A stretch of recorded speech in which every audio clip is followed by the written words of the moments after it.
আপনারা যারা অনলাইন জুয়া খেলেন, আপনারা এখন থেকে এই ভিডিওটা দেখার পর থেকে সাবধান হয়ে যান।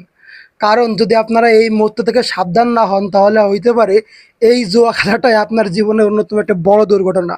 আমি কেন বলছি এই কথা? কারণ বাংলাদেশে নতুন একটা আইন করা হয়েছে গত 1 জুলাই 2026।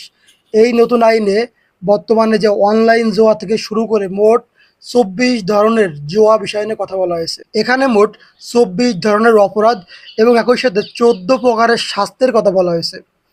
তো এই আইনটা বর্তমানে খুবই একটা ভয়ঙ্কর আইন বলা যেতে পারে যারা জুয়া খেলে তাদের জন্য। কারণ এই আইনে বেশ কিছু নতুন অধিকার পুলিশকে দেওয়া হয়েছে, বেশ কিছু নতুন ক্ষমতা পুলিশকে দেওয়া হয়েছে। এই আইনের বলে যদি পুলিশের কোনো ব্যক্তির বিরুদ্ধে সন্দেহ হয় তাহলে পুলিশ চাইলে সেই ব্যক্তির মোবাইল চেক করতে পারে কোর্টের পারমিশন ব্যতীতই। আপনার ফোনে যদি জুয়া খেলার কোনো অ্যাপ থাকে, আপনি যদি জুয়া খেলার উদ্দেশ্যে কোনো অ্যাপে অ্যাকাউন্ট খোলেন তাহলে আপনার হইতে পারে 2 বছরের শাস্তি, 2 বছরের কারাদণ্ড এবং একই সাথে 2 লাখ টাকা জরিমানা, বা 2 বছরের কারাদণ্ড সহ 2 বছরের 2 লাখ টাকা জরিমানা সহ দুটাই একসাথে। জাস্ট চিন্তা করে দেখুন, আপনার ফোনে যদি একটা জুয়া খেলার অ্যাপ থাকে তার জন্য আপনার 2 বছরের কারাদণ্ড সহ 2 লাখ টাকা অর্থদণ্ড সহ দুইটাই একসাথে হইতে পারে। তো চিন্তা করে দেখুন যে আপনার পরিস্থিতি, আপনি যদি এখনও জুয়া খেলেন, আজকের পর থেকে জুয়া খেলা বাদ না দেন, আপনার অবস্থা কী হতে পারে।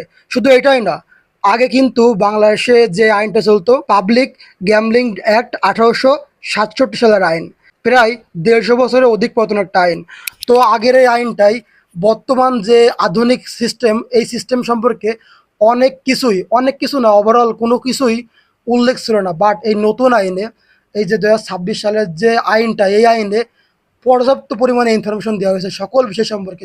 যারা জুয়া খেলবে তাদের সম্পর্কে দেওয়া হয়েছে, এমনকি যারা জুয়ার অ্যাডমিন আছে, যারা এগুলো জুয়া পরিচালনা করে, বিভিন্ন যারা জব করে সব সেক্টরে, তাদের কিন্তু কোটি টাকা পর্যন্ত জরিমানার কথা উল্লেখ আছে নতুন আইনে। তাই আবারও বলতেছি, আপনারা এখনই এবং এই ভিডিওটা দেখার পর থেকে সাবধান হন, না হলে যে কোনো সময় যদি পুলিশ আপনার ফোন চেক করে এবং আপনার ফোনে যদি জুয়া খেলার অ্যাপ পায়, আপনার কিন্তু ওখানেই বড় সড়ো একটা দুর্ঘটনা হয়ে যাবে এবং এটা আপনার সারা জীবনের একটা সবথেকে বড় দুর্ঘটনা হয়ে যাবে।